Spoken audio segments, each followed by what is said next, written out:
नमस्कार, आपका स्वागत है बीसीसी न्यूज आईएनडी में और मैं हूं श्वेता। मध्य प्रदेश की राजधानी भोपाल में कुत्तों का आतंक थमने का नाम नहीं ले रहा है। 4 दिन पहले यहां एक कुत्ते ने एमपी नगर क्षेत्र में 21 लोगों को जख्मी किया था। वही अब कुत्ते एक 7 महीने के बच्चे का हाथ खा गए हैं। बच्चे का शव खून से लथपथ हालत में मिला है। ये घटना अयोध्या बाईपास स्थित मीनाल रेसिडेंसी की बताई जा रही है। घटना का वीडियो सोशल मीडिया पर वायरल होने के बाद पुलिस ने मामला दर्ज किया है। दरअसल आदमपुर छावनी निवासी महेंद्र वाल्मीकि और उनकी पत्नी मीना रेसिडेंसी में साफ सफाई का काम करते हैं। वो बुधवार दोपहर में छतरी पार्क के पास काम कर रहे थे। इस दौरान उनकी बड़ी बेटी और 7 महीने का बच्चा पार्क में था। बड़ी बेटी खेलते खेलते दूर चली गई। जब वह लौटी तो बच्चा गायब था। बेटी ने माँ बाप को इसकी जानकारी दी। इसके बाद बच्चे की खोजबीन शुरू हो गई। इस दौरान लोगों ने कुत्ते को बच्चे का शव नोच से देखा। मध्य प्रदेश के मुख्यमंत्री मोहन यादव ने आवारा कुत्तों की समस्या पर अंकुश लगाने के लिए रविवार को राज्य में लोगों से सुझाव मांगे हैं। गौरतलब है कि पागल कुत्ते के काटने से रेबीज नाम की वायरल बीमारी होती है, जो इलाज न होने की स्थिति में मारक साबित हो सकती है। देश में पिछले साल 2023 में लगभग 24,77,000 कुत्ते के काटने के मामले सामने आए हैं, जिससे पता पड़ता है कि पिछले 3 सालों में कुत्ते के काटने के मामलों में लगभग 3 गुना वृद्धि आई है।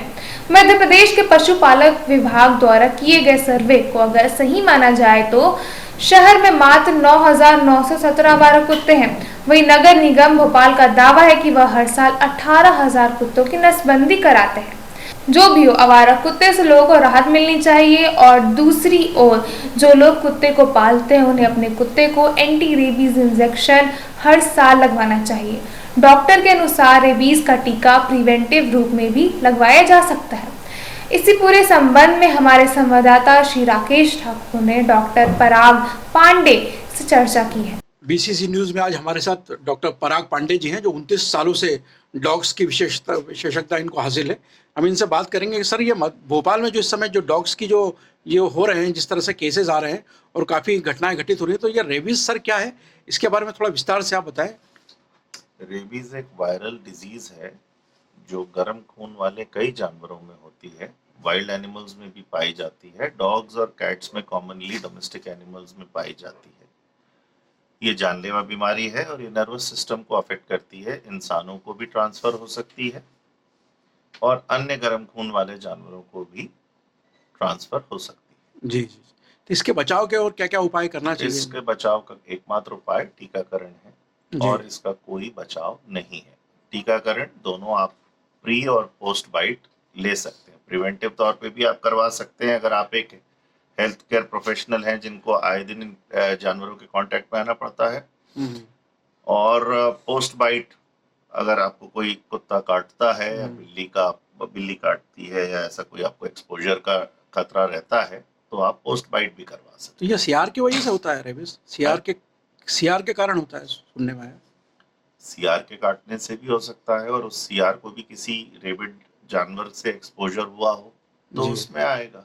अच्छा अच्छा अच्छा सर, जैसे भोपाल में अभी काफ़ी केसेस आ रहे हैं इस तरह के कुत्ते के काटने के, और पूरा मतलब जो नगर निगम अमला है वो भी इसमें लगा हुआ है। तो इससे ये जो समस्या है इसको आप किस तरह से देखते हैं? क्या करना चाहिए सरकार को या नगर निगम को जिससे ये कम हो सके? देखिए, आवारा पशु आते कहाँ से हैं, पहले तो ये समझना जरूरी है। जी बहुत सारे पेट ओनर्स ही हैं जो इन आवारा पशुओं की तादाद को बढ़ाने में अपना योगदान देते हैं। जी जी। शौक में बहुत से लोग हैं जो कुत्तों को घर ले आते हैं और उसके बाद बाहर कर देते हैं। तो उसी से तादाद बढ़ती है और दूसरा तादाद इस तरह से बढ़ती है कि लोग अपने घर में पनाह देने के बजाय जी जी अपना पशु प्रेम बाहर जानवरों को खाना डाल के आवारा जी पशुओं की तादाद सड़कों पे बढ़वाते हैं। जी। अच्छा सर, पहले जैसे 14 इंजेक्शन लगते थे और आज वर्तमान में कितने इंजेक्शन लगते हैं? 14 इंजेक्शन की तो मैंने सिर्फ कहानियां सुनी है। जी जब जी। से मैंने होश संभाला है हाँ हाँ। 5 ही टीके लगते हैं। अच्छा, आज भी 5 ही टीके लगते हैं? हाँ जी।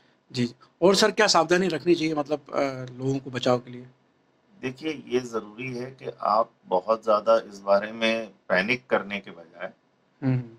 आपके एरिया में जब आप कहीं जाते हैं जी। तो आप कोशिश करें कि आप अपने आप को सेफ रखते हुए चलें। अच्छा। और आप बेमतलब जानवर को मारने की कोशिश न करें, दुत्कारने की कोशिश न करें।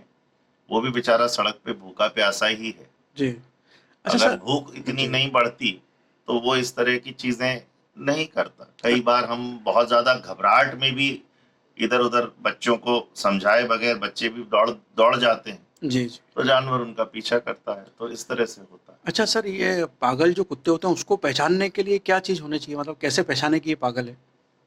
बिहेवियरल चेंजेस होते हैं, जैसे? फ्यूरियस और डम फॉर्म ऑफ रेबीज होता है। एक तो ऐसा होता है जिसमें कुत्ता बहुत ही अजीब तरीके से बिहेव कर रहा होता है, उसको हुँ।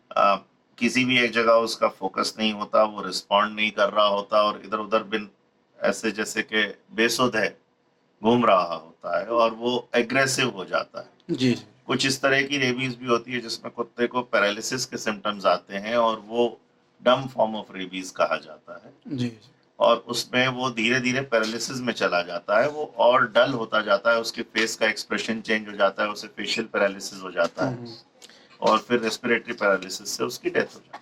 जी, जी। अच्छा, कुत्तों के बचाव के लिए प्रिवेंटिव पहले इंजेक्शन लगवा सकते हैं क्या लोग? बिल्कुल लगवा पहले से? सकते हैं, अच्छा। लेकिन लोग गैर जिम्मेदारी में इवन पेट ओनर्स वैक्सीनेशन नहीं करवाते समय पे और उस चीज को सीरियसली लेते ही नहीं। जी, जी, जी। ये मेरे साथ पराग पांडे जी थे जो यहाँ पर रेरा कॉलोनी में अपनी सेवाएं देते हैं। बहुत-बहुत धन्यवाद पराग जी। बीसीसी। देश और दुनिया की तमाम खबरों को जानने के लिए हमारे वेबसाइट bccnewsind.com पर लॉग ऑन करें और हमारे चैनल को सब्सक्राइब करें। फेसबुक, इंस्टा और एक्स पर हमें फॉलो भी करें। आज के बुलेटिन में इतना ही। धन्यवाद।